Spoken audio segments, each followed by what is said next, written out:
In this video, we're going to look at how to tailor some Excel settings for improved productivity. To access the Excel options, you could move to File and down to Options. Although I'm sure you've already seen that we've done this before using the keystroke of Alt-F-T. You'll notice that the Excel Options dialog box appears and has several tabs on the left-hand side.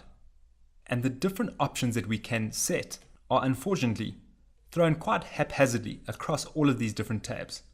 The worst example of this being the Advanced tab, which is just a collection of many different settings without a logical flow between them.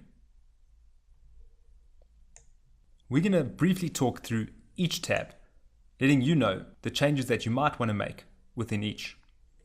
Under the General tab, some changes that I like to make mostly relate to the look and feel of every new workbook that we create.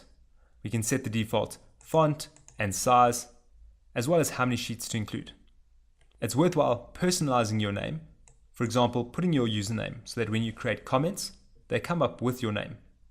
As we've seen before, you can change the office background and theme, purely aesthetic changes. All of the other options I tend to leave on. Under formulas, the most important options relate to the error checking rules, which we explore in detail in a future video. And some of the calculation options, while they can be set over here, it's easier to find them on the Formula tab. Under proofing, we've got autocorrect options, which we learn in a future video. Under save, you can set the auto recover information, and I suggest a low increment like 2 minutes. Language is an uncommonly used tab unless you're using additional languages. The Advanced tab has a collection of all of these seemingly random options, which we will encounter as we move through the series.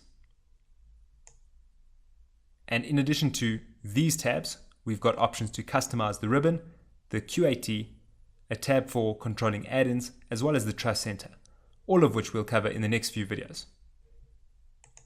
So now you know the quick way to access Excel options using Alt-F-T, as well as where to find some of the different options that we'll be changing in the future. We'll see you in the next video.